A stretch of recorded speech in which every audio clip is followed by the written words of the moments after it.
Good morning. Welcome to your Friday Faith Fill Up.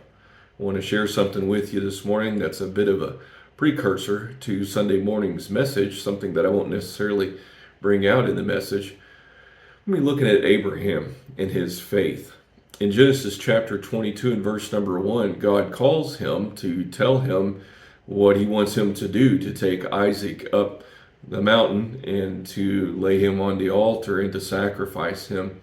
And Abraham, when God calls in verse number 1, says, "Here I am." It was more than just a recognition of this is the place that I'm at. It was a surrender to, I'm here, I'm your servant, whatever it is.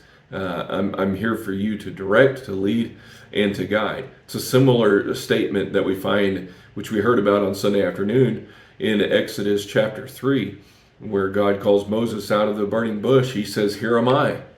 And we also find in Isaiah chapter 6 the same thing, where God calls and starts talking about the need for a servant to go. And what does Isaiah say?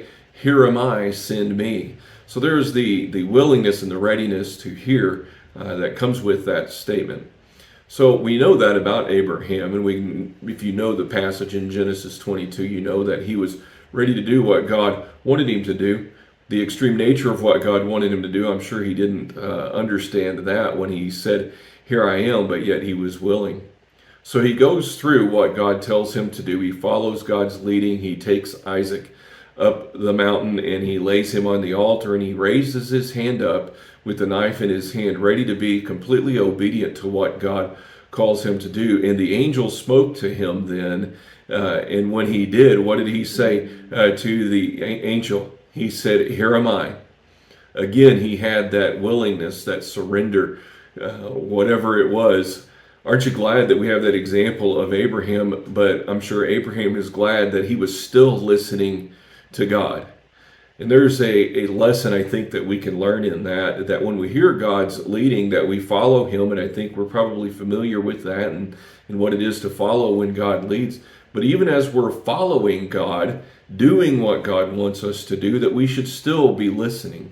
God may redirect a path. God may change the plan. God may reveal to us that he's trying to teach us something and trying to show us something through something that we're going through. So we find that, and the application is so vivid, I know, in my life. There was a move that we made many years ago that I was sure was of God, and still am sure that it was of God. But after about 6 or 8 months, I realized I was in the wrong place. Well, it took me a little bit of time, probably another year or so, before I acted upon what God wanted. But God had directed, and I'm certain that God had directed. And then after he had directed again. I needed to be listening to what God said. Listen, God has given us his Spirit to be with us constantly, to be guiding us, to be directing us, and we need to be always hearing and listening to what he has for us, however it is that he might be leading us. Listen, he comforts, he guides, he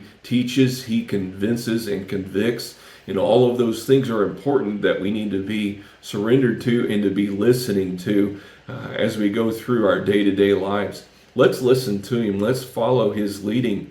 But as we're following his leading, let's again be listening and be waiting for his guiding in our lives, to always be hearing what he has for us, because every step of the way is dependent upon him, and we need to be sure that that step is what he has lined out for us. So listen to him and just simply say, as Abraham said, both in the call and even in the middle of obedience, "Here am I. Lord, what is it that you would have me to do?" I hope this is a blessing to you. We'll see you on Sunday morning.